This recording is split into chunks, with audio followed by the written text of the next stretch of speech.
Folks, this is Bob Desmond over at the Contrarian Trader, the trading service for traders with day jobs.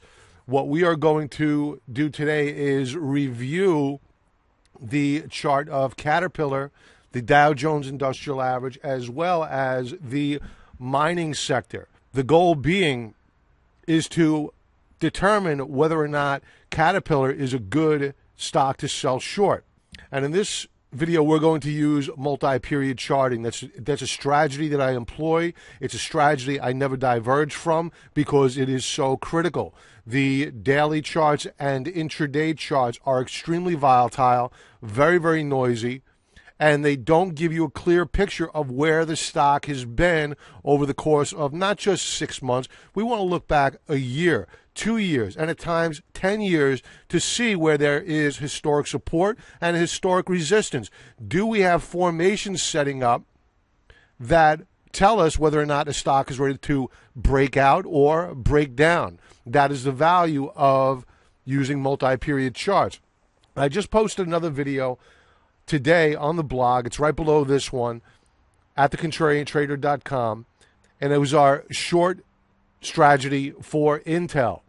And in that video, I used only daily and weekly charts. In this video, I'm going to use monthly charts, weekly charts, and daily charts. So let's kick it off with the what I like to call the 60,000-foot view of the battlefield, because this is our business. It is a battle. It is a war. And you need to take a very, very holistic, very, very high-level view of the battlefield.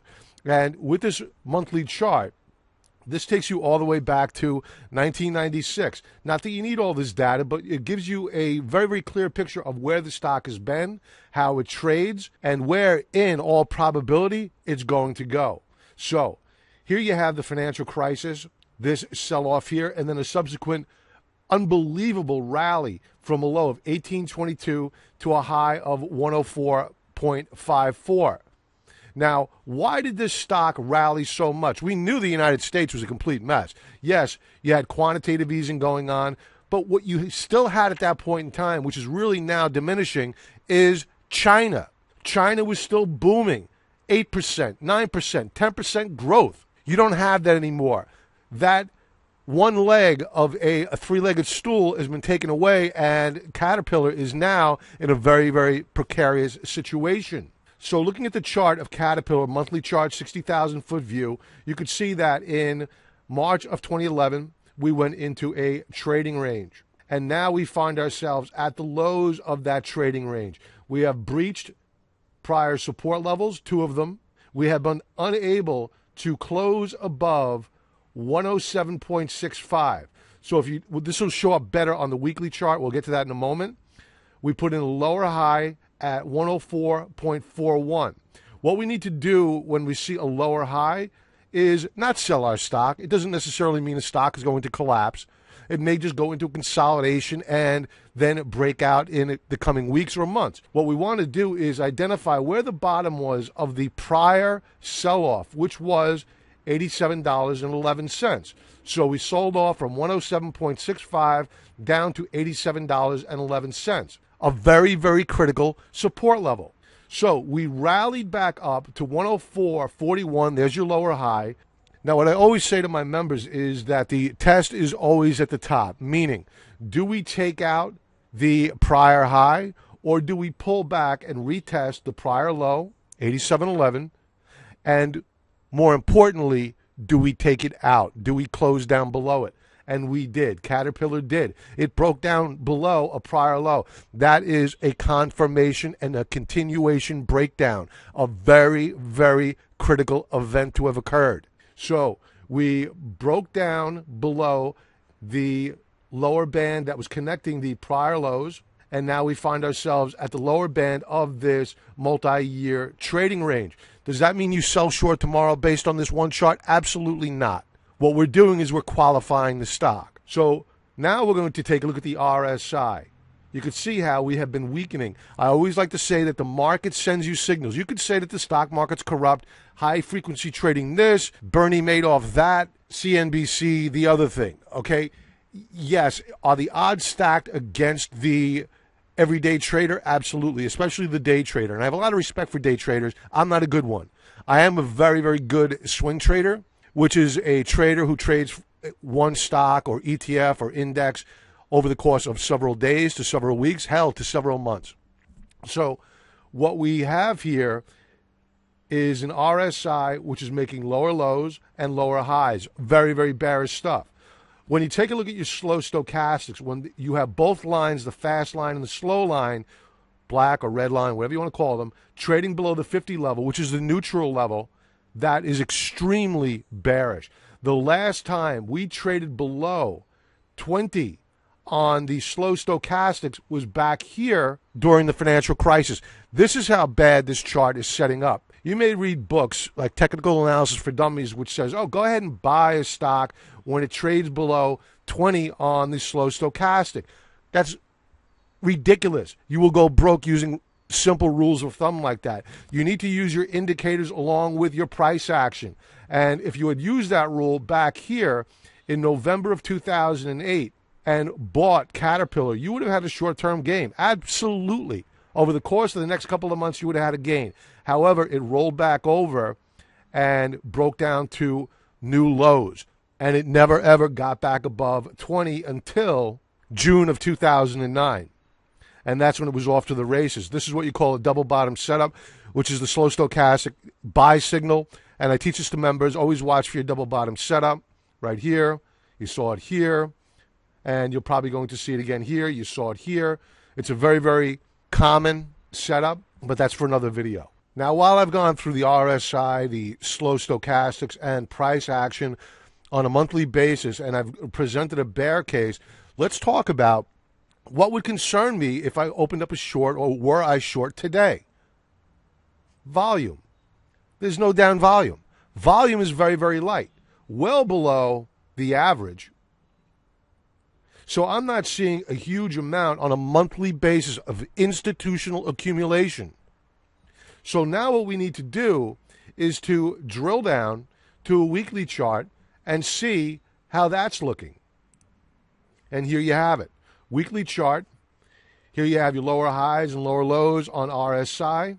Here's your double bottom setup on slow Stokes. Very, very good setup. You would have enjoyed a huge rally from 76.84 had you identified this breakout, and it rallied all the way up to $88.80. Now, what bothers me about this chart? This is what you call a dead cat bounce. We rallied up and into prior resistance, meaning these buyers back here, they wanted their money back.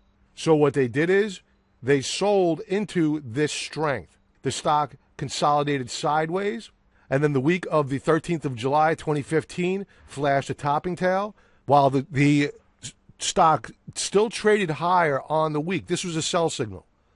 I would have told my members sell today, on that Friday, get out. And what happened last week, we broke down, traded down almost 8.5% in 1 week. Now, what else bothers me about this chart? Were I long? What would bother me is the fact that you have the 50-day moving average threatening to take out the 200-day moving average, which in all probability is going to happen. That is going to be a very, very bearish event. Now, I mentioned on the monthly chart that there was no real institutional distribution. However, last week, the institutions showed their hand. They started selling a huge amount of shares. What that means is that in all probability, this support level, which happens to be a very, very reliable one, having acted as reliable support several times in the past, and this is the value, again, of multi-period charting, you're not going to see this on a daily chart. In all probability, this support level is going to break. And if it breaks, that is a signal that you need to short Caterpillar, but not quite yet. We still need to go over the daily chart. Now, the daily chart is a different story altogether. Keep in mind that last week, this stock dropped 8.5%. So what do we need to do? We need to identify if the stock is oversold on a daily basis. And it is. Now, you could see that it went into a downtrend channel. We've identified where the lower band of that downtrend channel is. We've identified where the upper band of the downtrend channel is. And last week, we bounced off of the lower band of that downtrend channel on big down volume. Is this a short signal? Absolutely not. In all probability, again, probability, not a guarantee. There are no guarantees in this business. But in all probability, the stock in the next several days is going to rally.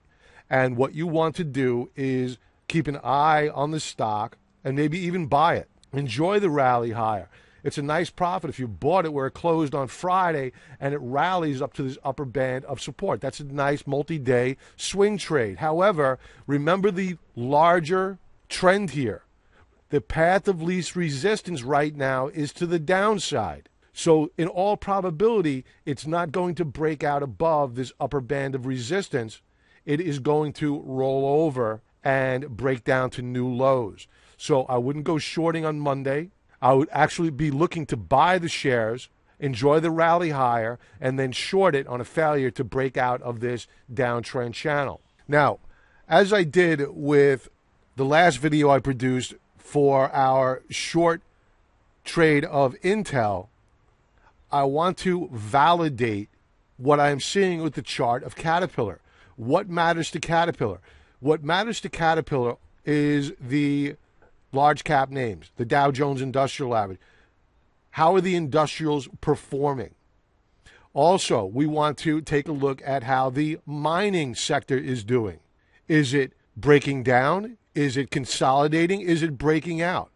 We also want to take a look at the proximate cause of why, going back to the monthly chart for a moment, why Caterpillar rallied off the lows in 2009 to break out to all-time highs.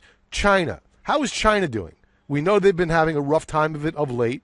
They've been rallying the shares on the Shanghai Composite over the past several days, and I've been warning members that while you'll see strength, expect a reversal.